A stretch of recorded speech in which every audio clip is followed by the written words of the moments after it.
You have the questions ready? Yeah.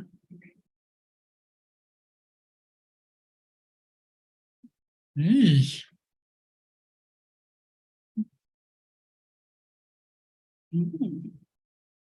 Ready?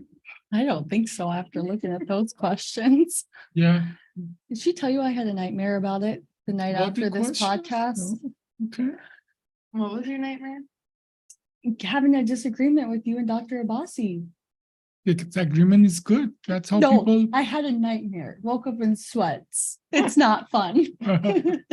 Hi, guys. Thanks for joining. This is Essence of Life. Today, we're going to be talking about how we see the world from 3 different perspectives. My name is Amanda Armagost. My name is Alyssa Haber. And I'm Dr. Abbasi for Essence. Okay, so we're just going to start off by doing like a round of questions, and everyone's going to give a simplified answer and try not to take more than 2 minutes per answer, please. Okay.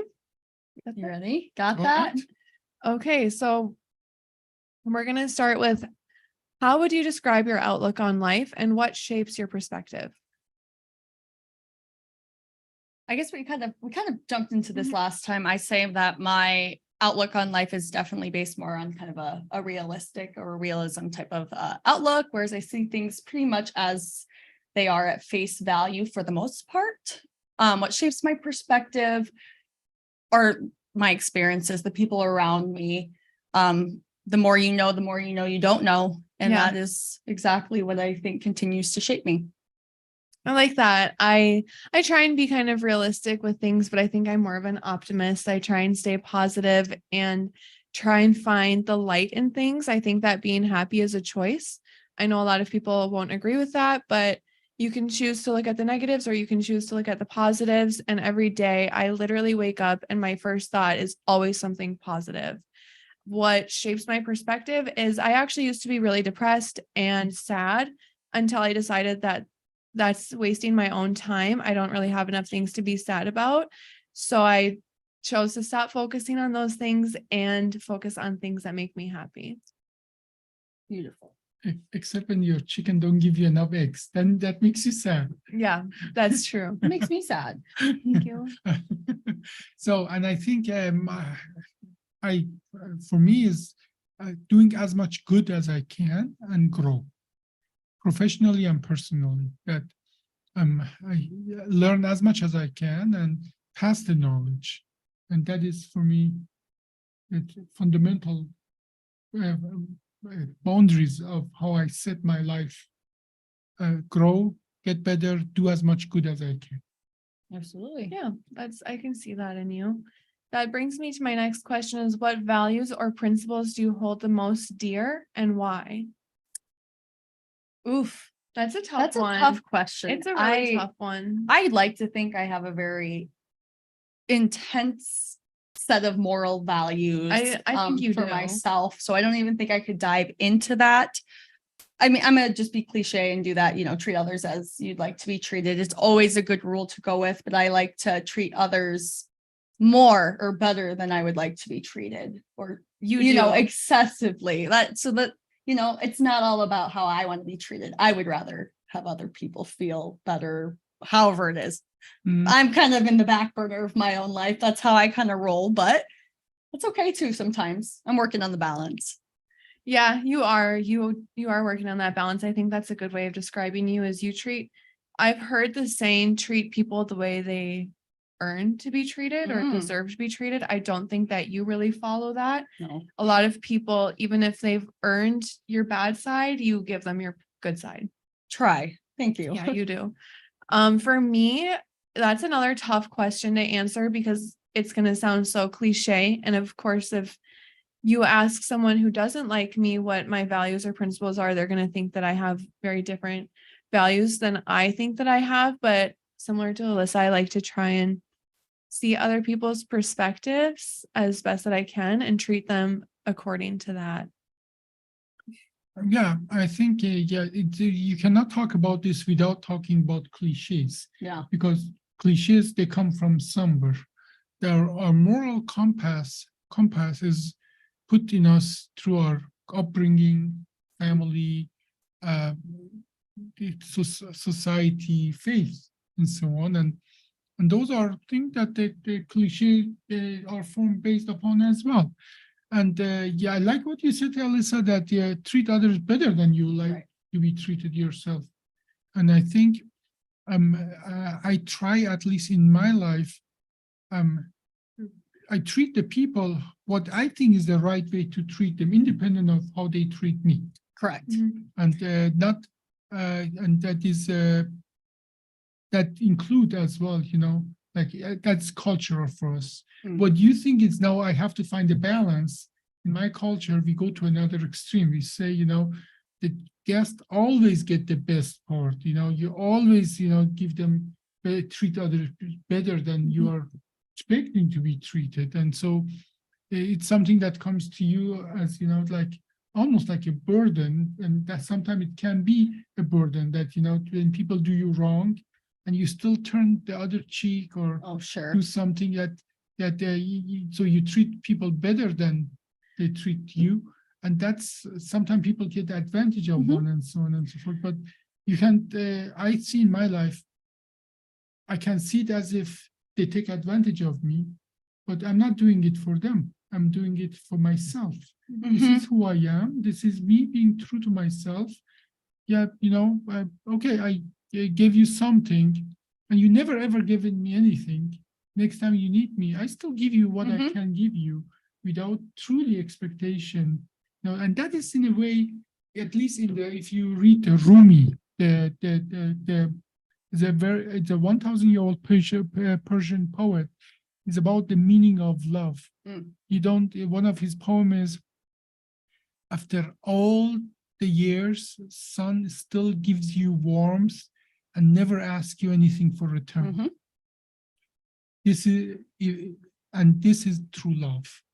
I think something else that I will point out that I know you do this as well, but this is something I am really trying to work hard to is, leading by example or through example. And that's something that we're saying that, showing that Mhm. positivity, giving, hoping that others will witness it, they will see it, and they will subconsciously even, absorb that. Mhm. It goes a long way. So I think that's a good Yeah. way to put that question for everyone. Okay, so how do you approach and handle differences of opinion or conflicts with others? This is a great question, considering I think we deal with differing Mhm. opinions and conflicts every single day. Yeah. And I think the only way, I know it's not the only way, but the best way, in my opinion, to handle conflict or situations that you don't agree, number one is listen, Mhm. no matter what. We all have bias, whether we believe it or not. We can go into something thinking we're right, thinking someone's wrong. And then you listen to it and then you go, oh, Yeah, it clicks. I've done that before. Happens to me all the time Mhm. where I might think that my way is the best way or only way, it happens to the Like you best of started us. it with. Yeah. And then the second you explain something, I go, you know what? If I wouldn't have listened to her, I would have never gotten here. So number one, communication will forever be the number one way that I get through conflicts or differentiating problems, listening to them, speaking on it, communication. That is my one word answer for that question. Yeah, sometimes it's tough though is. to like put yourself in a space where you are able to listen and you're not kind of sometimes when you're upset and you're trying to listen, you're not really trying to actively listen. You're Correct. letting the person talk and waiting for your turn to talk. I Mhm. think that's something I'm trying to overcome when it comes to conflict.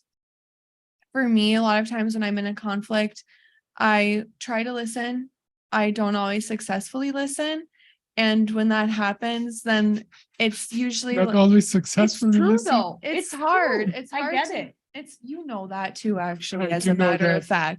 fact. So sometimes if you're not able to listen, in my opinion, the best thing to do is actually to take some space and time.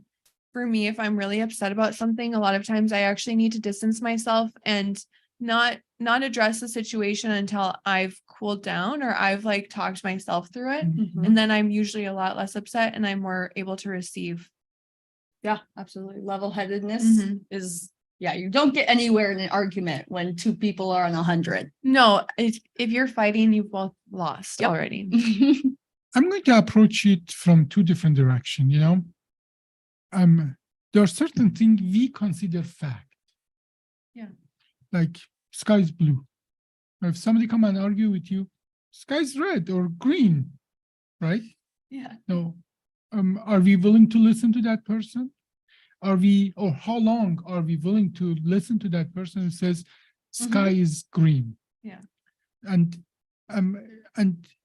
in our life, we always consider so many things as fact, like, you know, your name is Amanda, it's a fact. And now somebody comes and, you know, that blonde girl, her name is Ashley, I get called Ashley all the time. yeah, no, but you see that there are lots of facts, and we get very impatient to argue about things that are facts.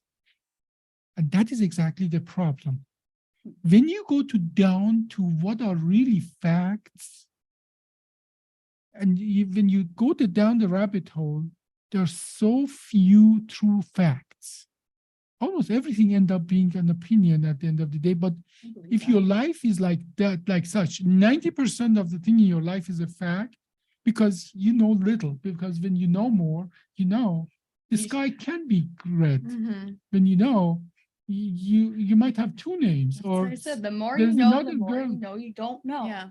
And but That's great. in life of people who 90% of the things are fact, only 10% opinion, people are more listening, more in doubt, more willing to gather the facts and so on, and to change their mind. Whereas in life of if they think, you know, 90% of the things are opinion, 10% are fact. But if everything for you is a fact, that this is how the life should be, and something as ridiculous, how the life should be, is for them a fact, not an opinion, not a way of different ways, you know.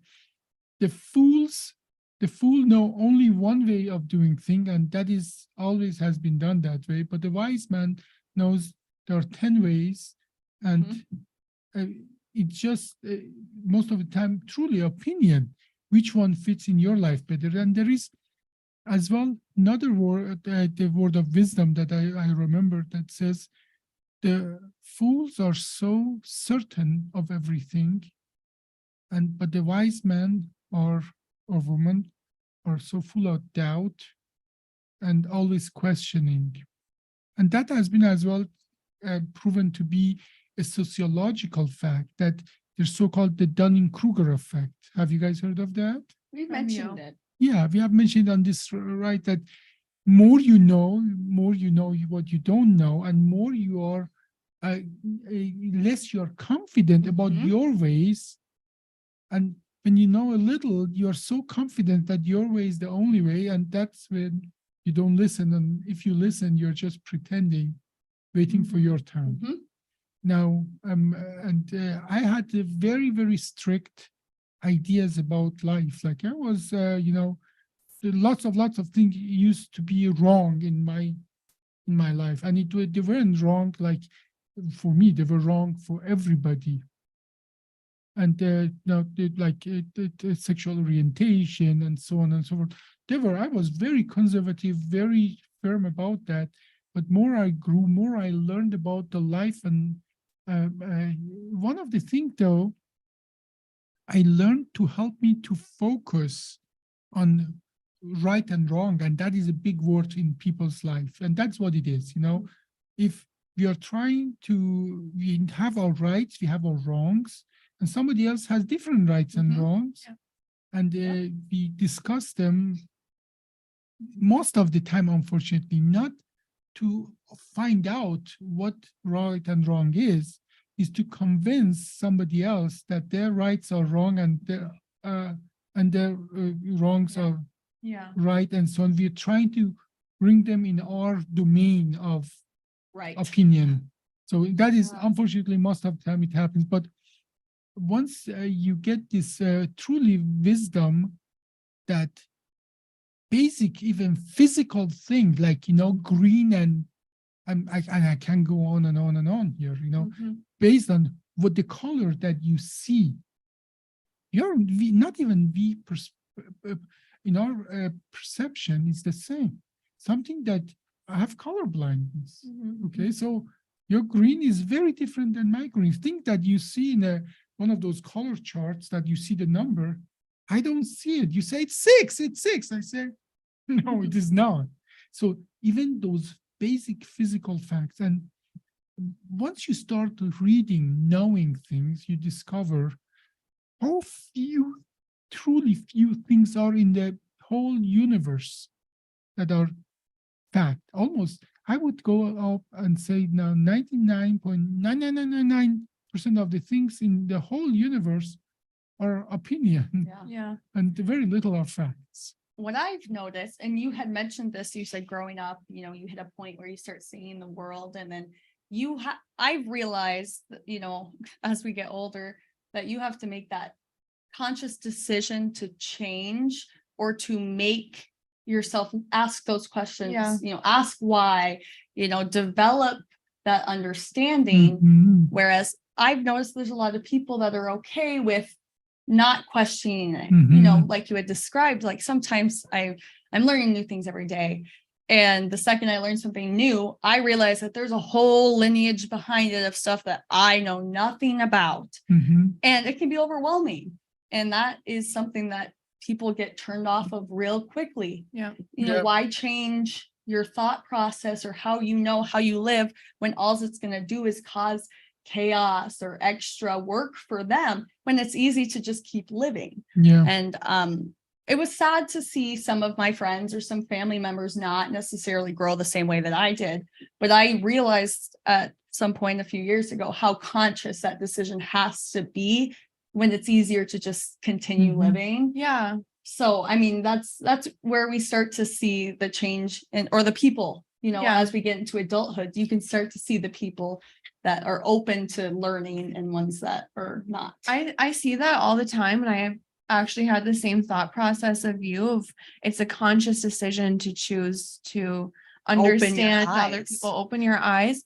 But actually, I'm almost on the opposite end of you, where I think it's easier to accept, or it's easier to try and understand than to say like, oh, I don't like those people because they're all wearing blue shirts. Mhm. I don't like blue shirts. Well, now you have this issue of not liking blue shirts where you could just not care. Well, like we know there's things, if let me start over. In mental disorders, mental health, there's things where like egocentric, Yeah. whereas they are not aware that the things that they're doing could be, not good for them. Yeah. They see it as a Mhm. benefit. So as Self-sabotage, we might yeah. see like, oh, that's obvious. How do they not see it? Whereas to them, that is all part of their bus, how their gears Mhm. turn, and they don't necessarily realize that. So Now, in the philosophy and in logic, there is a area called within the logic called dialectic, meaning that you take an argument apart Mhm. and identify the tenet of the argument and put it back together, and you see if it's consistent.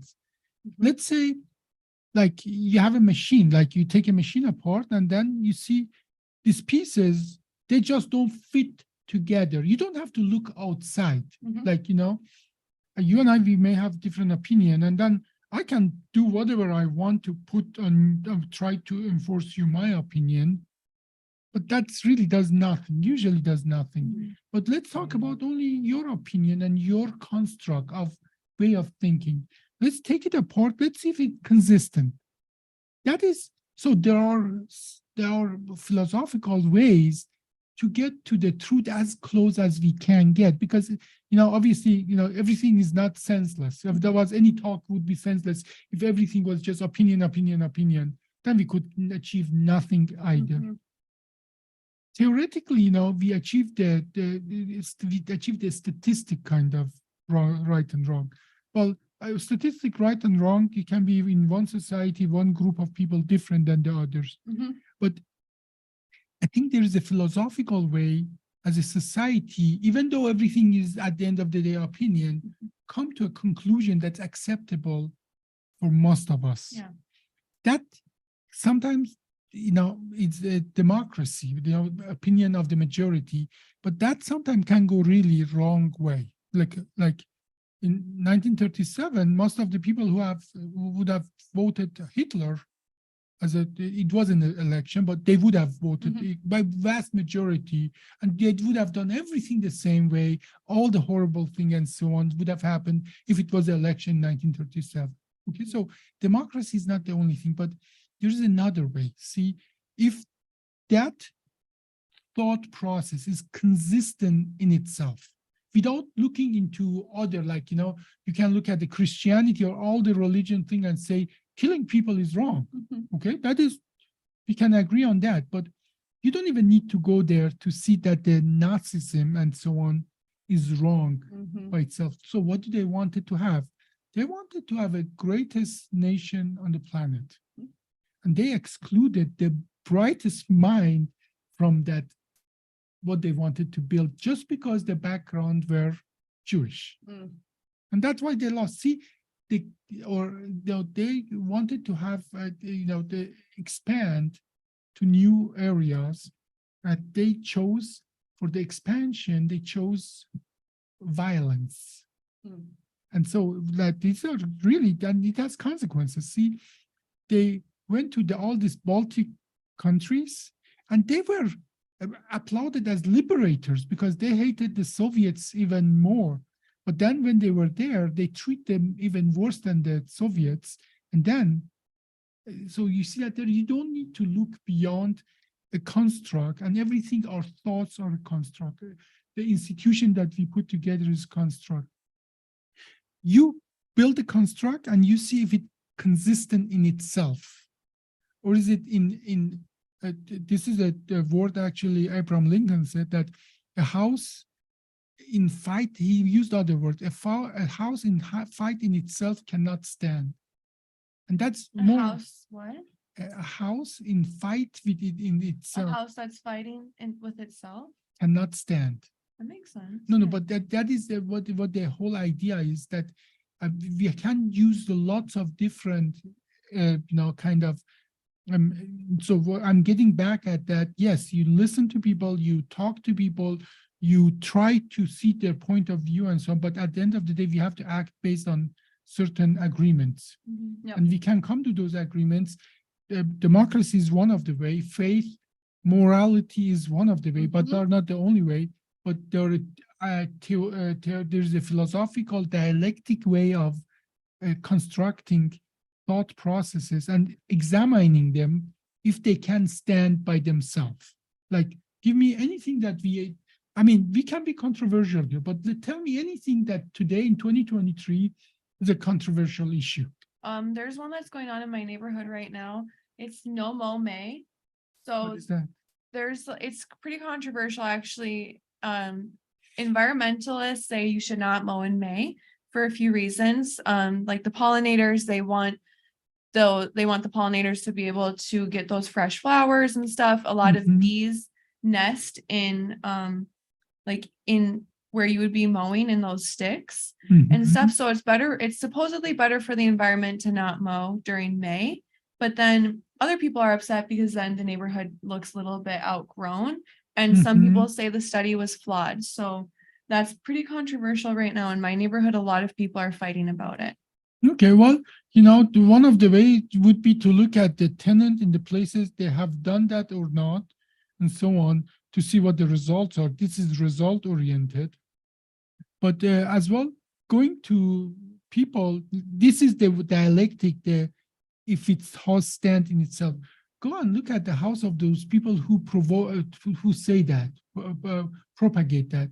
That you Are should they or hold- shouldn't make. No, let's see if they do that or not. If they, now, this is just a theoretical thing. Mhm. If they say something, but they don't themselves do that, then that's not consistent in itself. Mhm. You see, this is not about putting a value on anything. It's about to see if the Yeah. argument is consistent Like in when the New itself. Jersey governor shut down beaches for COVID and then brought his whole family to the beach and For then example. was caught on camera Did not at hear the that one. beach with his family. Or if the morality Smart. senator, if the Alaska senator who advocate morality and so on and so forth get caught, soliciting gay, prostitute in Minneapolis airport. I He mean, did? he did, yeah, many years ago. But so you see, you don't need to know what if it's moral or not, one way or another. But if you just say something, but you go just to the opposite, that is Okay. not consistent in itself. The leading Then- by example. Yeah. No, but that True. just says that construct, whatever he's putting in place, at least the way he put it in place, is not consistent in itself, so you can reject it. Mhm. Like, we say, we are against, one opinion or another, but when it affect us, how do we go? People who affect them, how are they?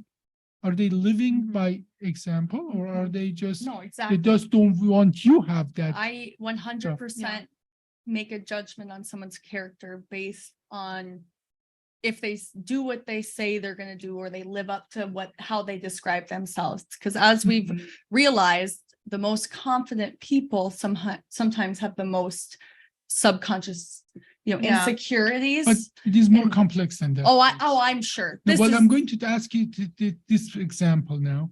Now, there's something like, we are all, and this is controversial, right? Mhm. The abortion and so on is very controversial thing. Now, one idea is, the people say the ending a life is wrong. Now, what is the consequence of that? Not having abortion. And that's horrible thing, is that for people to decide, that, want Well, to it's end hard on the woman. No, but it's the decision. Some people say decision that some people say it's a decision of the society. But now let's continue that conversation. You say it is wrong to end that life when the baby is in the belly of the mother, but then the baby comes to life. What is the consequence of having that baby need help, that mother needs help? So if you say you're pro-life, but then you don't support that woman to raise that child in a good way, the construct in itself it falls apart. I So, agree. but you have to be then, and absolutely, I think, it's absolutely okay to be pro-life, but then you have to Really be pro-life. consistent. Here's my Consistent. example that we hear often. We've had this conversation, is like the persona of Christianity. We hear very often, or at least, from being a Christian myself, we're taught like you're supposed to be those good people that set the examples, that do right in the world.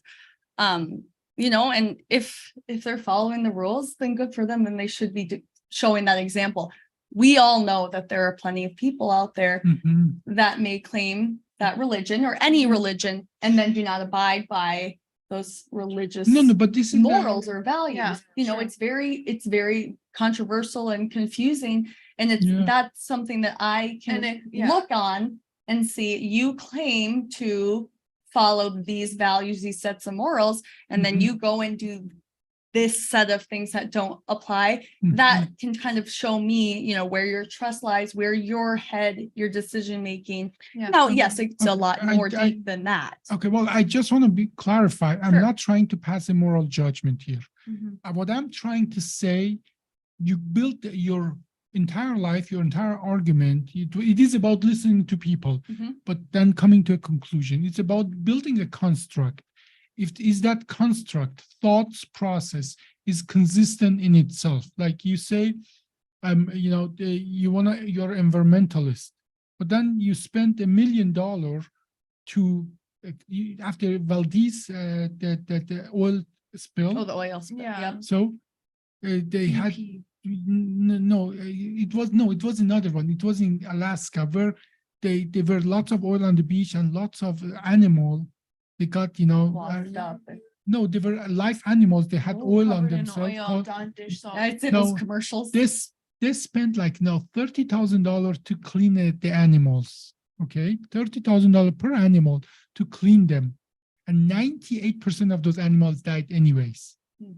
So you say you are for the environmental, but you are spending that money on something that really has, if anything, minuscule impact on the environment, rather than you could have spent that money to Damage control, you could have spent you it can have on. lots of making other sure things. And doesn't so happen in the are you first doing place. it? Yeah, you say it's you're for environmental, but you're doing it just for your good feeling that you clean the pelican, oily pelican, and so on. So no, we are going far away. Yeah, from I it, say but- that would be a debate on its own because Yeah. me, I'm not a huge animal person per se, so I'm able to see that from a financial side as well. Yeah. And I just know Amanda is No, I'm a huge animal you're person just and a huge I'm animal and I'm person. thinking, why are you wasting your time to prolong the life of this animal me that's the re- going to Sure. suffer now because of you? So you hurt them once and now you're making everyone think you're helping Yeah. when you're hurting them again.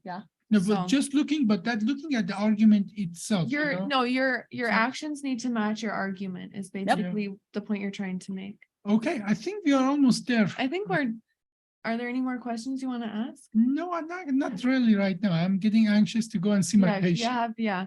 Well, thank you guys for watching. This is Essence of Life, how we see the world. I'm Amanda Armagost. I'm Melissa Haber.